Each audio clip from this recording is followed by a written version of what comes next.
You're listening to the UKC Hunting Ops Podcast, celebrating hunting dog heritage, competition, and community. United Kennel Club has been the hunting dog sports home for coonhounds, beagles, retrievers, pointers, cur, feist, and more for over 125 years.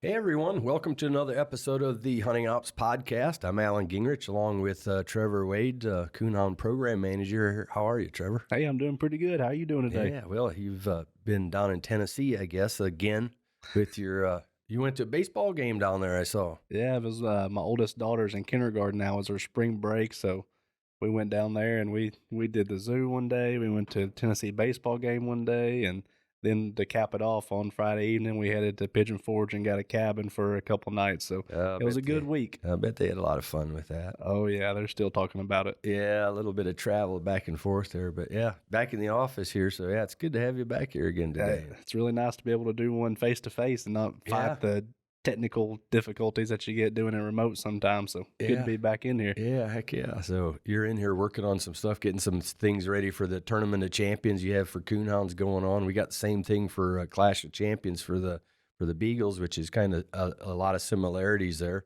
Money's not quite the same, but still pretty good chunk here for the Clash of Champions. We're going to talk about that a little bit today. And if you don't care, we're going to kind of make this a Beagle-oriented episode topic today. Yeah, hey, busy. If you're up to it. Yeah, busy days right now with everything coming up in the spring. And I know your spring is loaded with not only coonhound stuff and squirrel stuff, but a lot of beagle stuff. So I saw yesterday that you kind of shared a series ending results talking about the First Strike series. And that's a series that when I go to the events, to your hunting beagle events, is always interesting to me because the kids they come up and they're tallying their points and they're keeping good track of it. How exactly does that thing work? Yeah, they know what they're doing too, don't they? Yeah, so it's a little bit different. You have a kids program in the coonhound as well, but this one is to where a kid will get 5 points if they enter a dog in the hunt and or in the show. That's 5 points for them for entering a dog. And then beyond that, if they win in the hunt, if they win a cast, that's a cast win bonus points for that.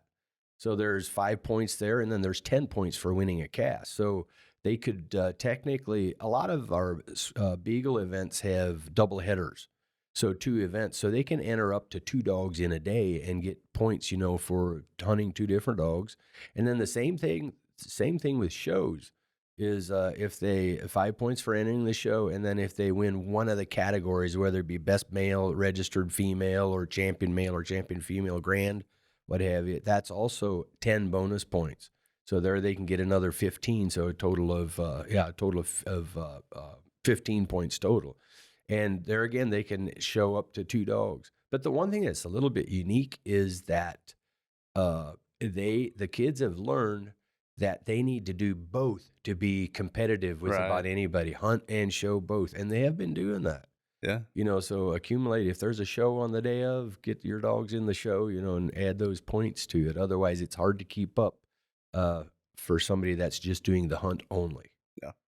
So. So those aren't separated like the coonhound, spotlight series are. They're together. Yeah. And another difference, I think, is you can earn those at any event. It doesn't have to be a use. I'm not even sure you have youth-specific events. We do have a couple of youth-only events. They can earn the points there too, but you can go to any UKC Beagle trial. Doesn't matter. Any licensed trial, they can get points. See a lot of kids competing with the adults. Yeah. Yep. Yeah, so it's called the First Strike series. So we're going to talk about that. We have our winners from last year. We have all that accumulated, so we're going to recognize those today. And then also we're going to talk about some Clash of Champions stuff. NHBA Days was just held. That's one of the big 5 events, major events in Hunting Beagle. That was just held this past weekend as we're recording this. And then Hunting Beagle Nationals, another big 5 event coming up about around the 18th, 20th of April. So we're going to talk about that a little bit here. So getting into the nitty gritty. Yeah, let's get started here. So First Strike Series winners from last year, 2023. So we recognize 6 kids. We do 3 in the senior division. Those are kids 12 to 17, just like your coonhound stuff. And then the junior division are up to 12 years of age. So and we call them a gold champion for first, silver champion for second, and bronze for third. So Let's start with the juniors. Raiden Katanka is a young boy out of West Virginia. You probably met him at Nationals last year. Yeah. Hunting the wild bill dog. Yeah, I remember the video well. Yeah. So he is Jay Moore's son-in-law. You might have seen him there. You haven't been to the McVeigh hunt where they have the Calcuttas and stuff. He likes to bid on dogs and the Calcuttas and everything. He sits there next to his grandpa, and his grandpa's got to keep his hand down, otherwise he's bidding. Yeah, I like that. It keeps it interesting. He loves it, and he does great, and he's becoming a good little handler just in the last couple of years. I don't know how old he is. I'm going to guess he's around 9-ish, and don't hold me to it. If I apologize if I'm way off, but I'm going to say he's right around that age bracket somewhere. But Raiden Katanka ended up placing third, and he's our bronze champion. And this is the second year in a row for him placing. So congratulations to Raiden. Second, the silver champion for the junior division is a young man from Missouri, Bentley Little.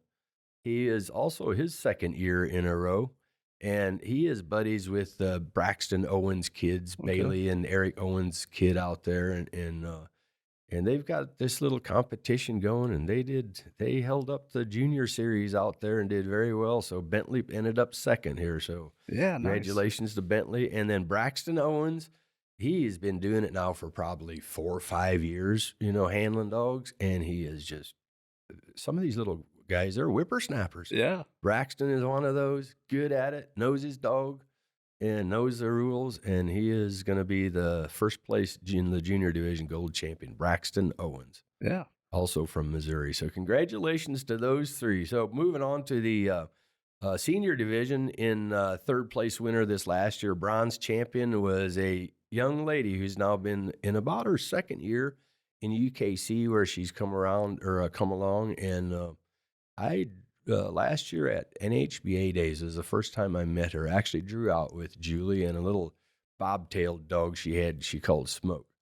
And you can tell she loves to hunt and has some good dogs and goes to a lot of places to hunt and did very well. And that's especially the senior division is very competitive. There's a lot of kids running in it, and some there's a lot of points that have been earned, throughout the year. And she got right in there, and she had a great year.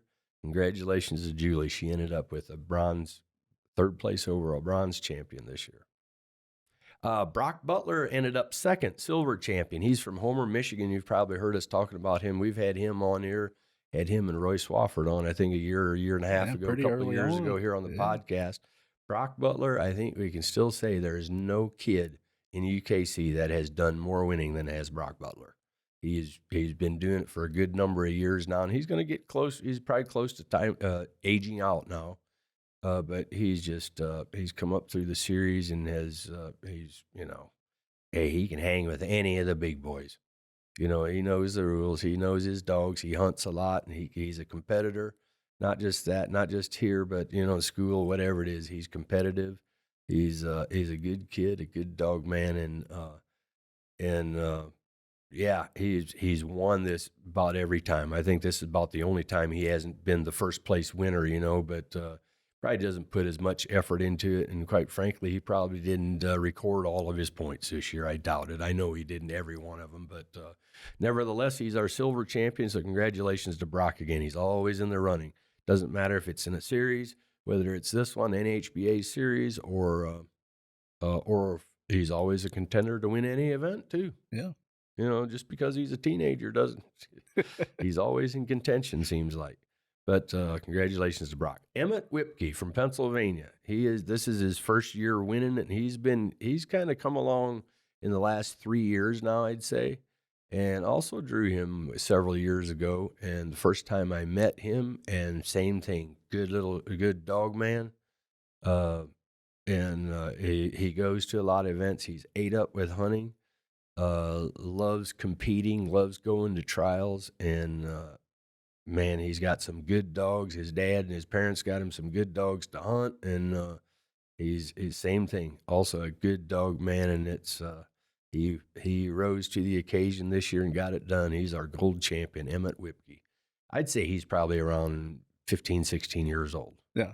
So Pennsylvania, yep. Congratulations. He's the big winner. congratulations to all of them. A lot of familiar names. These kids are out there competing and doing a great job. So congratulations to them all. Bright futures. Yep. So we get them jackets kind of like you do for your Coonhound kid winners and everything. So they'll get all that stuff. We have an awards banquet on Thursday night in Zanesville at the Hunting Beagle Nationals. Oh, nice. We recognize all 3 of these, or all 6 of these kids, and I'll have some jackets for them. I placed that order, and hopefully we'll have those in time to give to them right then, and some other stuff. But yeah, it's good stuff. Congratulations to all of them. Hey, let's move on to our Clash of Champions. So as we're recording this is the 19th. Our entries for the regions actually closed last night at midnight, March 18th, Monday, March 18th. So this morning, it looked like there were about 135 total entries that we had, but I couldn't get all the details out as far as breaking it down by regions. Didn't have them all processed yet or anything like that. So you'll see some of that coming up in the coming days. But I just want to go over some information for folks that might listen to this. Give them some info. You can find all this information on the website. But if they like to get it from this platform, why, let's talk about it. Just like your Tournament of Champions, we have 4 different regions. Region number 1 is in LaFontaine, Indiana. The Magenica Beagle Club there, they put that one on. Jefferson, Pennsylvania, which is up in Waynesburg, PA, basically. They, instead of having it there at Waynesburg at the fairgrounds where a lot of the other bigger trials are, they're having it at their clubhouse in Jefferson, Pennsylvania. Right. So there's a region. And then the Creston Beagle Club in North Carolina is putting on one but they're going to hold theirs at Mountain City, Tennessee, at the Doe Valley Sportsman's Club. Same place. We've had the eliminators down there. All the Beaglers know where that is. Good place to hunt. And then out west, we have Ava, Missouri is the other western location. So anybody that has 5 cast wins, is what qualifies a dog for it. For the Tournament of Champions, they can enter any one of these 4 regions. And then it's a full elimination deal there. And then we take the top 32 that will advance to the finals. And then those top 32 are the ones that are in the money. Ah, nice. Yeah. So you'll be posting all the details of that. Probably by the time they hear this, that stuff will be out. So I always like looking at those lists and the breakdowns and everything, but that's going to be coming up quick. Yeah, that'll be coming up this week. I have a Squirrel Dog World Championship to go to this week as well. So hopefully I can get all this stuff put together before I have to leave for that, and get all that stuff posted and all the breakdowns for each one of the regions, how many they have, and everything's prorated. So obviously a region that has the most entries is also going to send on more of those top 32. Yeah, right. So, yeah. They have an A and a B round, and what that means is in round 1, both are still round 1. But let's say I have 2 different dogs I've got in it. I can enter one in round 1A and the second dog in round 1B, so I can essentially handle 2 different dogs. Yeah, that's perfect. Yeah, and that kind of works well. And we have a lot of Beagle events that are like that. An A and a B round still in the same round, but. So, and then the other thing is the NHBA also is kind of involved with this, where they have their sectional series. We had a couple of months ago, I had Jeff and Shelly Davis down here, and we recorded an episode with having to do with NHBA stuff. That was kind of the topic. And we talked about their top 8 sectional series winners. And those dogs also get a bye here in the Clash of Champions. So that means in round 1, they don't compete. Those dogs don't compete in round 1, but then they go into the draw in round number 2. So it gives them a little bit of an edge there, Yeah, heck, whenever they were mentioning all the prizes for them, that's a pretty big one right there. Yeah, kind of is. To get a bye in the first round, that's a big deal.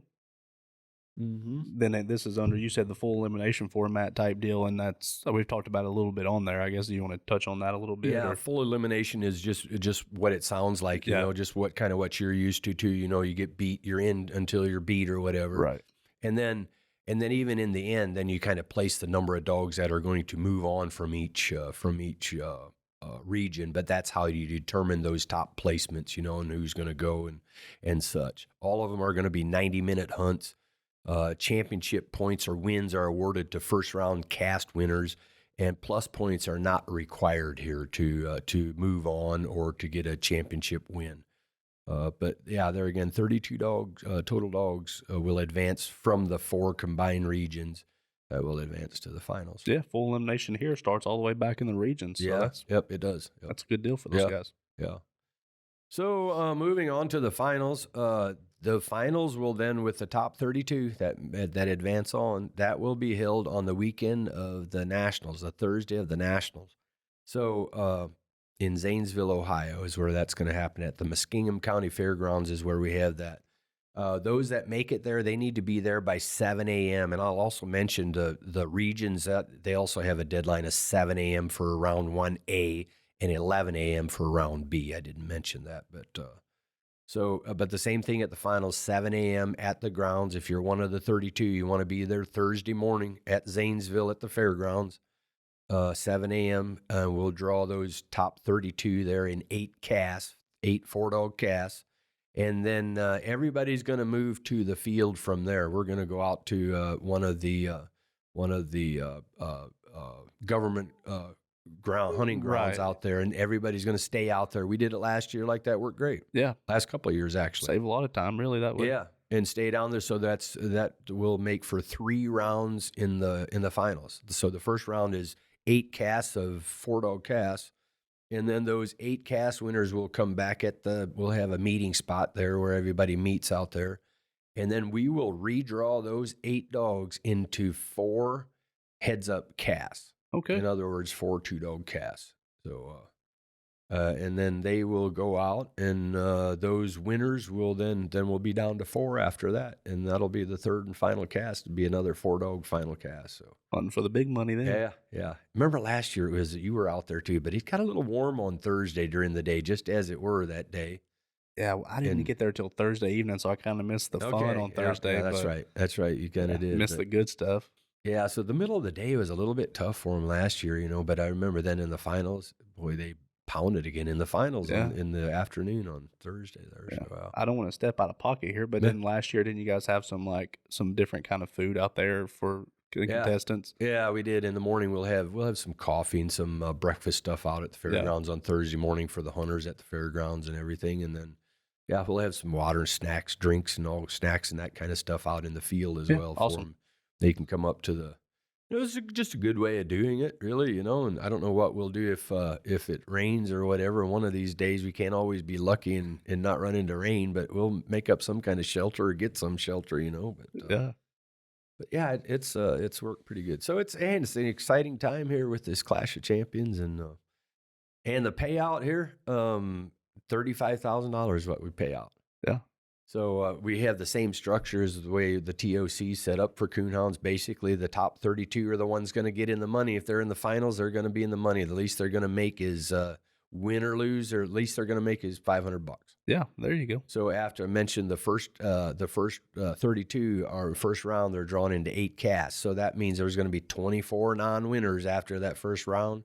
Those 24 non-winners are all going to get each $500. That's not bad. Nah. Not bad to get there and show up and not have any luck. Still get $500. Here, their entry fee is only $25. Oh, yeah. So there you go. Yeah, you can't beat that. 5 cast wins throughout the year and a $25 entry fee. Anybody can compete, and it's a pretty good deal. So those 24 non-winners are going to take up that first part, $500 each. So of that part of the purse, and then in the heads up round, 8 dogs. So 4 of those are going to be non-winners. We'll call them, I guess, after that second round. Those 4 non-winners are each going to get $1,000. Yeah. So there's another $4,000. Double up right there. Yeah. Yep. That's what it does. Doubles up right there. And then fourth place, the final cast, fourth place dog is going to get a total of $1,500. Third place is going to get $2,500. In second place, the runner-up is going to get $5,000, and our overall winner is going to get $10,000. Yeah, so. Not too bad. The thing I kind of like about the Clash is it kind of, I mean, at the end of the day, it tests a total dog. You have to get your 5 cast wins at who knows where through the year, probably different places. Then you got to go to one of these 4 regions, which for most people isn't going to be in their backyard. For some people, will have that luckiness, but most people don't. And then you get here in the finals, you got 4-dog cast, and you got to go into a brace type cast, which is completely different. and then you go back to a final cast. So it's going to test the mettle of your hound there. Yeah, it does. It's starts out with the 4-dog cast and then the 2, and that's a different hunt. Heads up, it's a little different, and sometimes in the middle of the day, it depends on the conditions a little bit too. But there's a lot of factors that play a part in it sometimes. Absolutely. But yeah, the thing is, you want to be there, and hopefully a dog can take advantage of whatever it is, and yeah, it's a pretty good deal. Just cool to say you're there at at some of these big finals, the world finals and tournament champions, Clash of Champions. Just to be there is something, an accomplishment. And when you see people listing their accomplishments with their dogs and you see it on there, it means a lot to people. So yeah, it does. Hey, good luck to everybody in that thing. Yeah, we talked about we have several different programs like that for Beagles. As you know, UKC has quite a few, and then with some of the associations we're affiliated with, they have their own little programs, and NHBA is a good example of that. They have their sectional series and just a lot of good programs for Beaglers to compete in and be a part of. And whether you're a young kid, you can compete in the First Strike series, or something here. Another one, I said the entry fee is $25. The one thing I think is kind of cool, it's actually $50 unless you're a member of the NHBA. And if you are, then your entry fee is only $25, half that. And why would you not do? Exactly. Why would you not pay up for the association? So you need to be a member in the year that you're competing or that you're qualifying for it. So that means in 2023 you had to be a member of the NHBA. Yeah. Otherwise, the entry fee would have been $50 instead of $25. But that's a pretty cool deal. That is. And you may as well, But if not, why? It's just going to cost you another $25. But even then, still for a chance to win this much, and it's been a pretty good program. Yeah, an interesting thing, and an aside, I guess, apart from the Clash of Champions stuff, talking about the NHBA and all breed associations for that matter.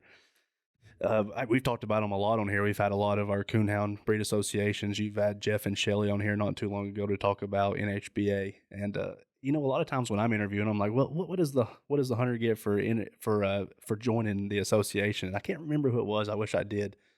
I just saw a discussion online about this. Some guy was trying to figure out if he should join the association. It was a coonhound association, and what perks he would get. And one of the people got on there and said, you shouldn't be asking what they can do for you. You should be asking what you can do for them and for your breed, and how you can be a part of it. And I think NHBA, anybody who goes to any Beagle events where Shelly Davis is at is probably a member, because I don't know how you can make it out without her sucking you in and getting added in. She's a good salesman. She won't let you get away. But NHBA has a ton to offer you. But when you're a hunter, you should be supporting these associations, because they do a lot for the hunters. And they do a lot for our hounds to preserve our traditions. Yeah, and I know I mentioned they talked about it in the episode when they were down here in the studio, and Jeff and Shelly did with regard to the NHBA. But yeah, they do a lot, and there's never been a better association in the Beagle program than the NHBA, and they sure do a lot, for their members, and whether it's raffles and drawings and things like that. They have some scholarships, and they just do a lot of things. And not just that, some of the other events where they do, hunts for kids and things like that. And they just do so much. They work at it. They put in a lot of effort. They have people working at it, and it shows. So, but yeah, we're very lucky and proud to be affiliated with the NHBA here in our Beagle programs for sure. Yeah, and with 130 some folks here who are more than likely members who ended up in the Clash, basically NHBA made nothing off their memberships, and they gave it all back here to help you enter in the Clash of Champions. So, great stuff.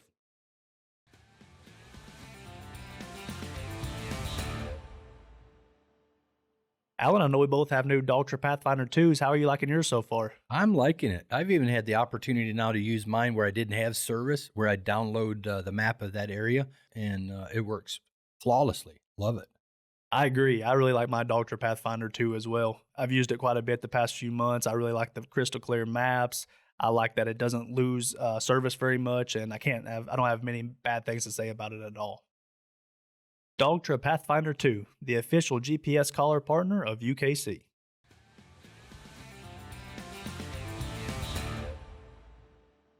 So yeah, NHBA Days. I mentioned it was just held this past weekend as of the time we're recording this, and held in Waynesburg, Pennsylvania, the mecca for beagling. You know, a lot of big events have been held out there in the last couple of years. You've been out there as well, so you know what it's like. You've seen it firsthand. Just a great place to have a beagle event. So that's where the NHBA Days or NHBA went again for their annual week or their annual event. And I talked to Jeff Davis yesterday a little bit. This is the first year I did not make it in forever. You've been a little cruddy. Yeah, I still am, you know, and I had something else going on that I didn't think I was going to be able to make it, and as it turned out, I wouldn't have been able to make it anyways. But yeah, I've been on horse pills trying to get over my or some powder stuff that my nephew gave me. He said, "Here, try this." You know, boy, it made me sneeze like I have never sneezed before. You talk about some power sneezing to clear you out. Oh man, I sounded like a dang horse, but I don't know, about threw my throat out sneezing that stuff. At this point, you're down to try just about anything. I seriously am, but I guess I don't know, it's some crud that's going around. But anyways, so I talked to Jeff yesterday, and he said it was about as good as ever, you know, and it sounded like it was a little drizzly maybe on Friday. It was kind of cool, but then it warmed up a little bit. But he said then it got really windy on Saturday and Sunday. But he said all in all, really good for dog hunting, you know. So, yeah. So a lot of those big hills over there or some of the hills over around Waynesburg will knock that wind down a little bit. Yeah, no kidding. Yeah. So you've been out there in those hills. So yeah, so they have their setup is they've changed their format a little bit in the last couple of years and made some tweaks here and there. And I think this year they did it a little bit differently than maybe they did before, but they had double headers again on Friday. So an AM hunt, a morning hunt, and then a PM hunt on Friday, and then they did the same thing on Saturday. So they had those 4 hunts, and then they had a show on Friday evening. And this year, their overall show winner was a dog from Missouri, actually, a Grand Hunting Beagle Champion, Hall of Fame, Hall of Fame dog, and a Grand Champion, Brook Hollow Cade. That's a dog that's owned by Jason Snelson, who couldn't make it. He wasn't there this year. He just had little twin girls not too long ago. Oh, congratulations. But he sent the dog out there, and John Hurt from Ohio was handling the dogs in the hunt and the show. So John got the show win with Cade there, and I guess he won his cast at least one of the hunts with him too. But awesome. So I know John was pretty tickled. It Great sounded weekend. like yeah. So congratulations to Jason and John there with Brook Hollow Cade wins the overall show there. They said they had, we don't have the official reports yet, but in all they had around 270 some total entries in those 4 hunts. And then they also have a 16-dog combined championship on Sunday based on the results of Friday and Saturday. So when I say combined, they do combine their registered, you know, keep them separate from their champions and grands or what have you.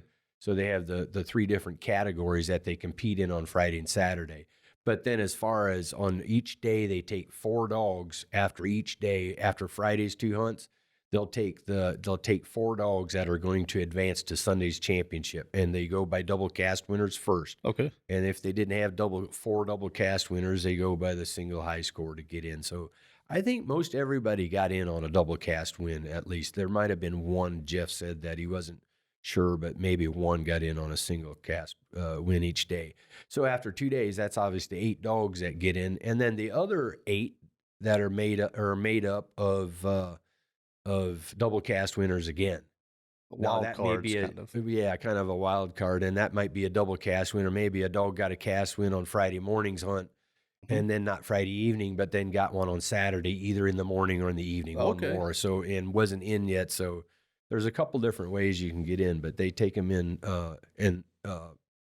through that way, and it's kind of a neat way to do it. Yeah, different way. But then they all compete together on Sunday in the championship. Yeah, awesome. I kind of like how each one's a little bit different, has its own different particularities. Yeah. So and then obviously 2 rounds on Sunday morning, and that's kind of become kind of a popular thing to have a championship, you know, like that, and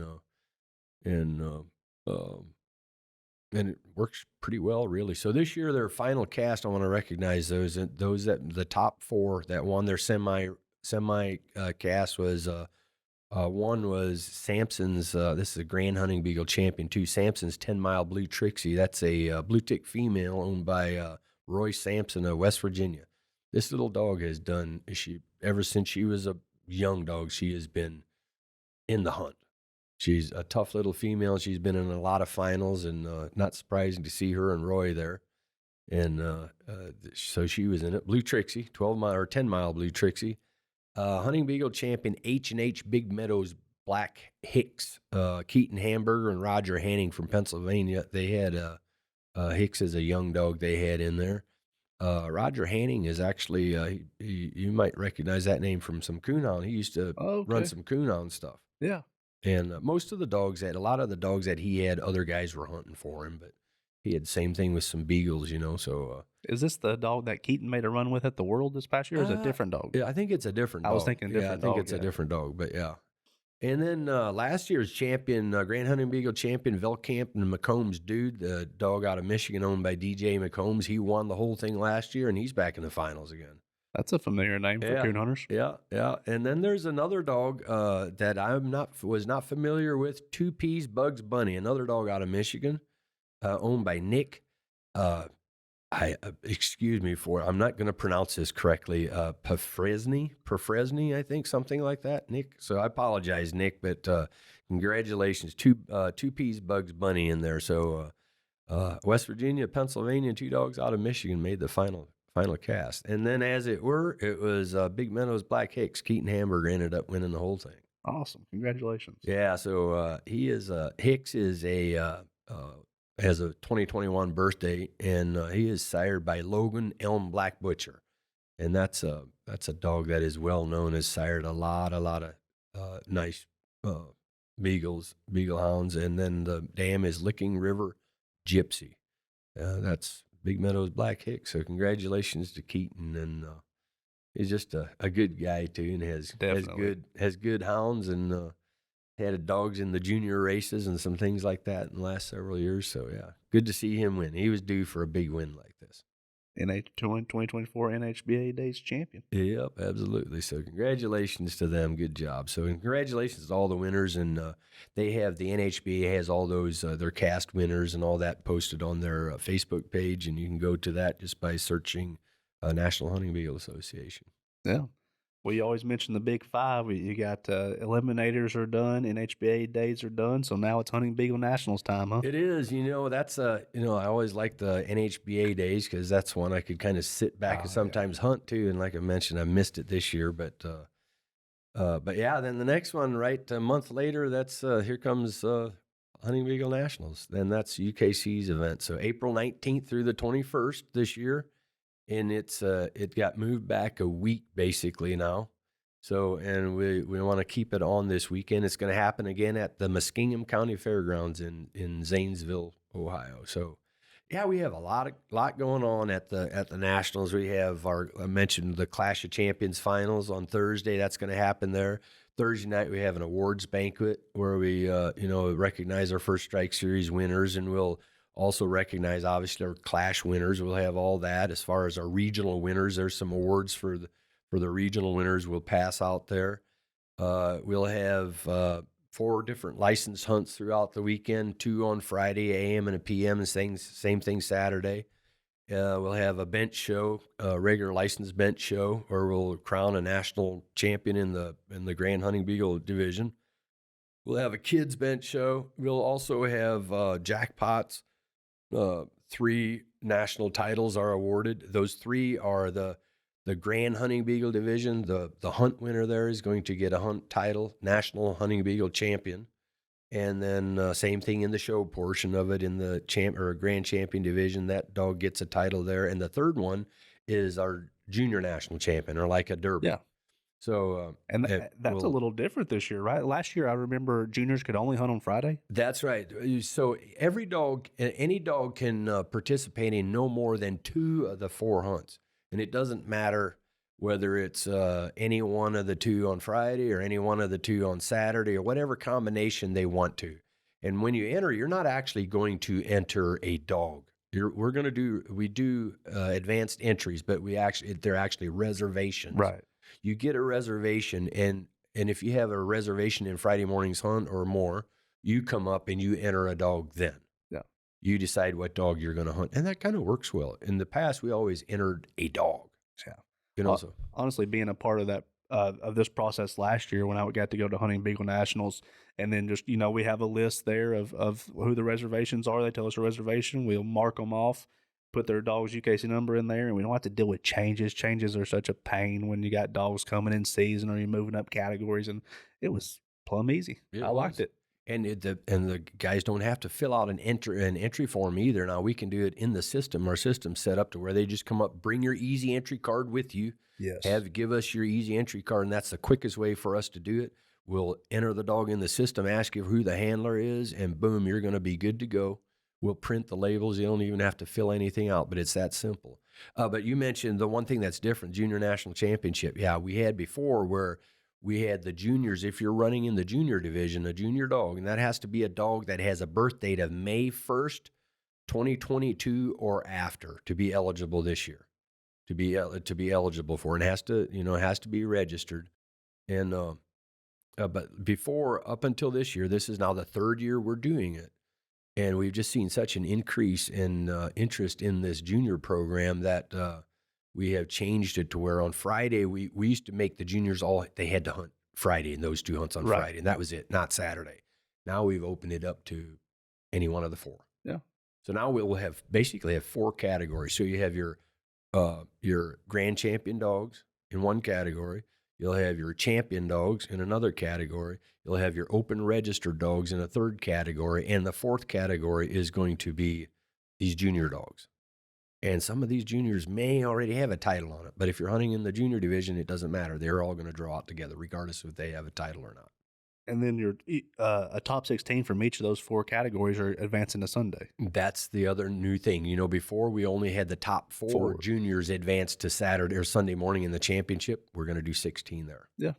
So we'll have 16 grands. You're hunting Friday and Saturday. You're going to hunt for a spot in the championship on Sunday. In 16 grands, 16 champions, 16 registered, and 16 juniors. So, but yeah. So really, if you, the way it is, it's not going to be, if you win a cast, most casts, not all of them probably, but, and especially I think if we have more juniors entered now, I think it's going to open it to, it's just going to take less double cast winners to get in. If you win your cast in any one of the categories, you have a good shot at making the championship. We'll have to see how it plays out. But yeah, so a dog can enter any 2 of those 4 hunts that we have on Saturday. Yeah, so you guys will have to game plan a little bit.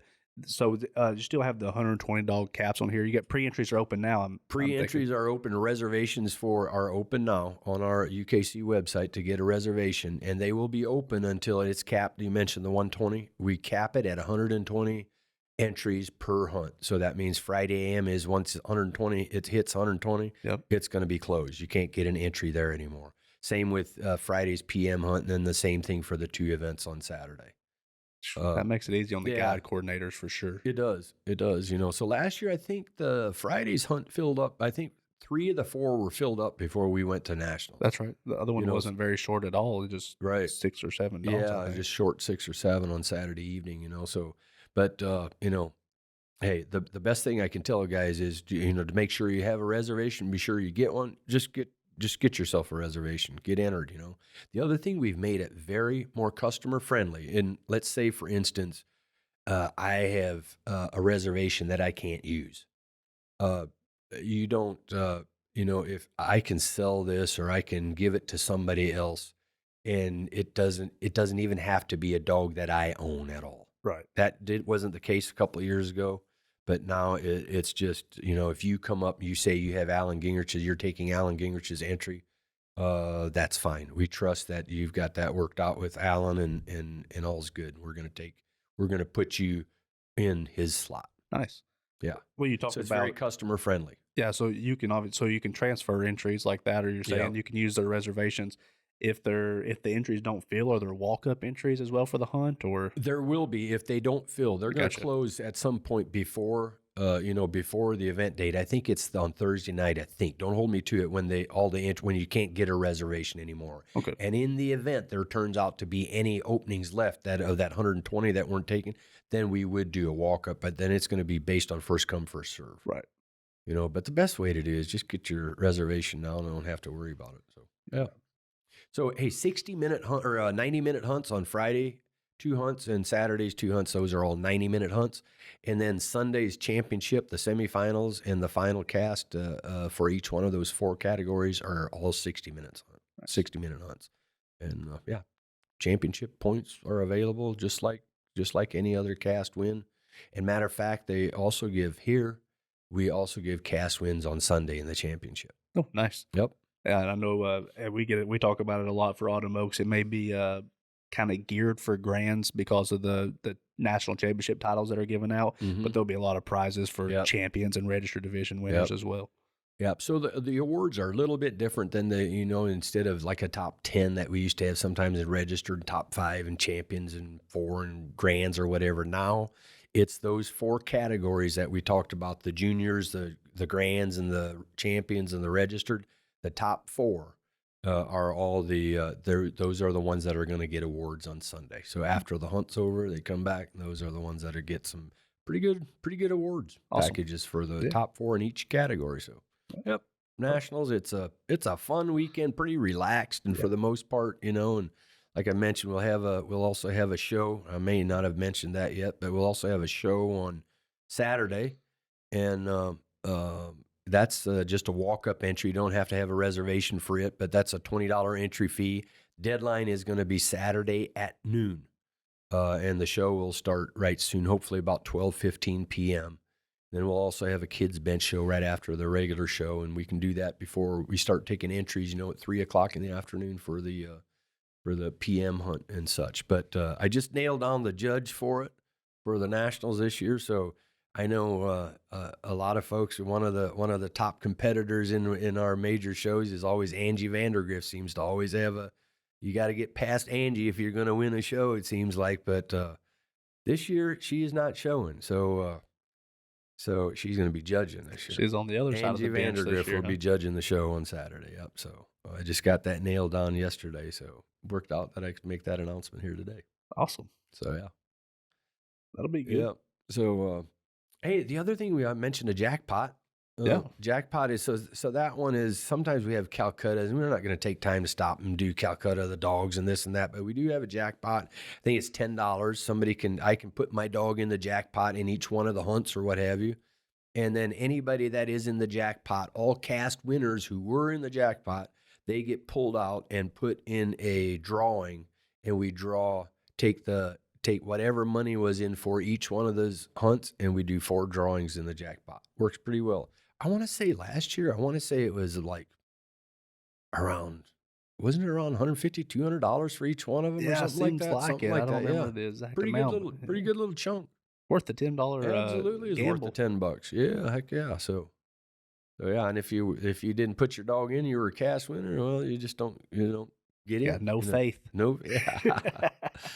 Yeah, but hey, we have all of our, you can get your reservations on UKC's website. We'll have it posted on Beagles Afield. Like you mentioned, it's open now. Guys can get their reservations there. And then we'll also you can click onto the ad. You can get all the information is there. We have a schedule of events, like for Thursday, the timelines and all this and that, Friday timeline, Saturday, and then same thing with Sunday as well.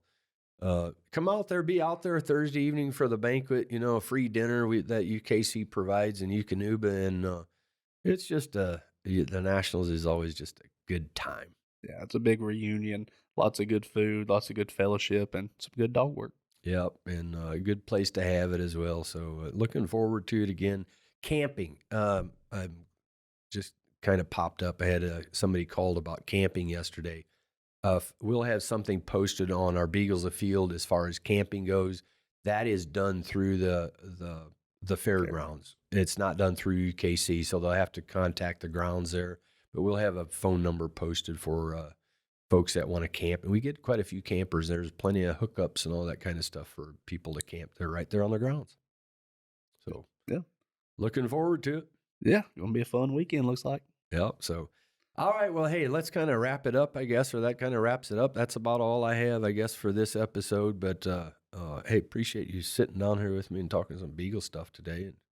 Good luck this spring. Yeah. So, all right. Until next time, folks.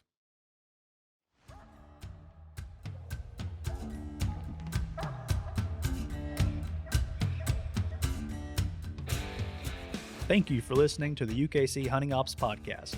Be sure to give us a follow so you don't miss any of our new episodes or content.